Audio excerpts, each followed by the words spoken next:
Bismillahirrahmanirrahim. Assalamualaikum warahmatullahi wabarakatuh.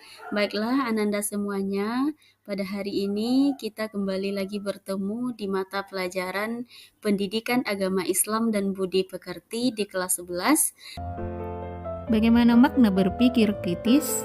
Menurut Al-Quran, Surah Ali Imran ayat 190 sampai 191. Berpikir kritis adalah berusaha memahami informasi ilahi dari berbagai sumber, lalu melakukan analisis dan merenungi atau mentadabburi kandungan ayat-ayat Allah, baik yang tersurat melalui Al-Quran maupun yang tersirat dari fenomena alam semesta. Hasil analisis dan perenungan dari ayat-ayat Allah tersebut tidak hanya membawa pengetahuan, tetapi juga berdampak pada sikap dan tindakan positif dalam kehidupan sehari-hari. A'udzubillahi minasyaitonirrajim. Inna fi khalqis samawati wal ardi wa ikhtilafil laili wan nahari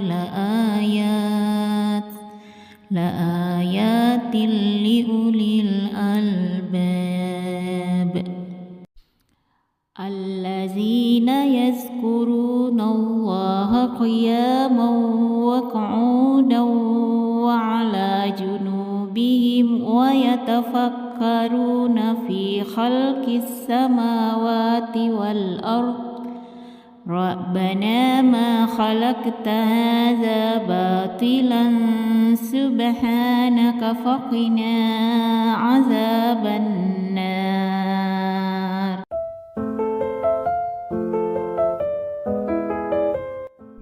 Ketika alif lam bertemu dengan huruf sin, maka lamnya tidak dibaca. Khalqis samawati wal ardi, alif lamnya dibaca jelas dan tidak ditasydidkan. Tanwinnya dilebur ke waw dan berdengung 3 ketukan. Qiyaman wa qu'uda. Huruf waw sukun didahului oleh huruf berharakat dhammah, maka dibaca panjang 2 harakat. Khalaqta, ketika dalam satu lafal terdapat huruf qalqalah berharakat sukun. Apabila mat tabi'i bertemu dengan salah satu huruf hijaiyah yang berharakat fathah atau kasrah atau dhamma dalam satu kalimat dan diwakafkan, panjangnya dibaca 2 atau 4 atau 6 harakat. Mari kita lihat kandungan ayat dari surah Ali Imran ayat 190 dan 191. Yang pertama, bahwa pada penciptaan langit dan bumi serta bergantinya siang dan malam itu merupakan tanda kekuasaan Allah. Dan tanda-tanda itu hanya bisa disadari oleh orang-orang yang berakal yang disebut dengan ulul albab. 3 ciri ulul albab: mengingat Allah, berzikir, dan menggunakan akalnya untuk memikirkan penciptaan semesta, dan berpikir yang benar sampai pada pemahaman bahwa tidak ada ciptaan Allah yang sia-sia, dan berpikir yang benar atau bertafakur akan melahirkan kedekatan kepada Allah. Kemudian kita lanjut kepada materi yang kedua. Di sini kita akan membahas tentang ilmu pengetahuan dan teknologi atau bisa disingkat dengan IPTEK. Nah, materi ilmu pengetahuan dan teknologi ini ditegaskan oleh Allah di dalam Quran surat Ar-Rahman ayat 33 yang berbunyi, A'udzu billahi minasyaitonir rajim. Bismillahirrahmanirrahim. Ya ma'syaral jinni wal insi in istata'tum an tanfudhu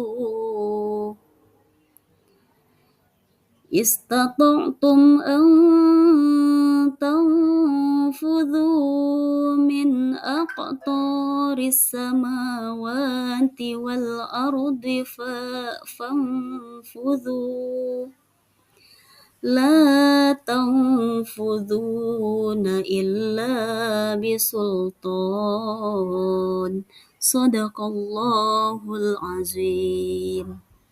Yang maknanya, wahai segenap jin dan manusia, jika kamu sanggup menembus atau melintasi penjuru langit dan bumi, maka tembuslah. Kamu tidak akan mampu menembusnya kecuali dengan kekuatan dari Allah Subhanahu wa taala. Quran surat Ar-Rahman ayat 33.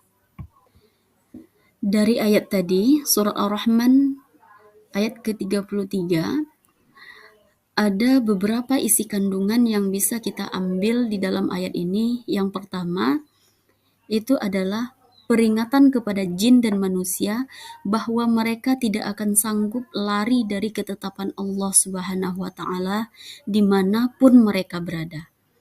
Kemudian yang kedua, langit, bumi, dan beserta isinya merupakan kekuasaan Allah. Tidak ada yang sanggup menembus dan melintasinya kecuali Allah Subhanahu wa taala. Kemudian yang ketiga, manusia dianugerahi akal yang sehat untuk berpikir. Jadi melalui ayat ini, Allah memberikan tantangan kepada manusia untuk mengembangkan ilmu pengetahuan dan teknologi tersebut. Kemudian yang terakhir, munculnya para astronot yang mampu menembus ruang angkasa tidaklah sebanding dengan luasnya alam semesta yang dikuasai oleh Allah Subhanahu wa taala. Nah, kekuatan manusia sangatlah terbatas dan tidak bisa dimiliki kecuali dengan izin Allah Subhanahu wa taala.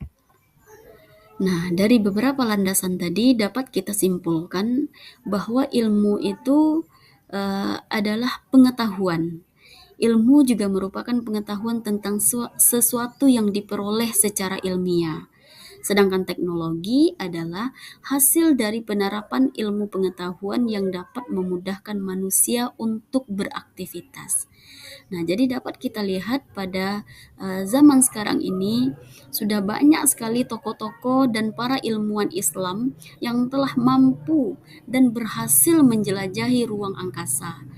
Di antaranya itu adalah Sultan bin Salman Al Saud, kemudian ada juga Musa Manarov, dan juga ada Hazza Al-Mansauri, dan juga banyak ilmuwan-ilmuwan lain yang sudah berhasil menembus atau menjelajahi ruang angkasa. Kemudian kita juga belajar dari Quran surat Al-Alaq ayat 1 sampai 5 yang mana ayat ini mengajarkan dasar untuk memperoleh pengetahuan.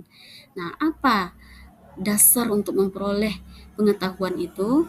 Yaitu Iqra, membaca, bacalah, dan kemudian Al-Qalam. Apa itu Al-Qalam? Yaitu pena, yang berarti sebuah alat untuk menulis.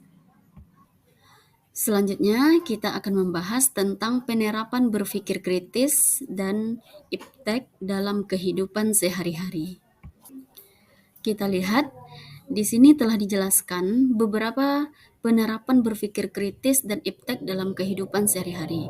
Contoh sikap yang bisa kita lakukan di sini adalah yang pertama, kita selalu cek and recheck terhadap suatu informasi yang kita dapatkan. Kemudian yang kedua, giat beribadah untuk menyiapkan bekal di akhirat. Kemudian yang ketiga, merenungkan makna di balik ciptaan Allah Subhanahu wa taala. Yang keempat, melakukan penelitian atau kajian terhadap ciptaan Allah Subhanahu wa taala. Dan yang terakhir, memanfaatkan alam dengan sebaik-baiknya dan selalu bersyukur kepada Allah Subhanahu wa taala. Kemudian kita lihat lagi, bagaimana penerapan berpikir kritis dan iptek itu dalam kehidupan sehari-hari. Nah, di sini kita lebih spesifikkan terhadap bagaimana sikap para pelajar untuk mengimbangkan pengetahuan dan ilmu pengetahuan dan teknologi. Di antaranya adalah yang pertama, senang membaca buku-buku pengetahuan. Yang kedua, selalu ingin mencari tahu tentang alam semesta. Yang ketiga, tidak malu bertanya. Yang keempat, meyakini bahwa alam semesta diciptakan oleh Allah Subhanahu wa taala untuk manusia. Selanjutnya, rendah hati atas kesuksesan yang telah diraih.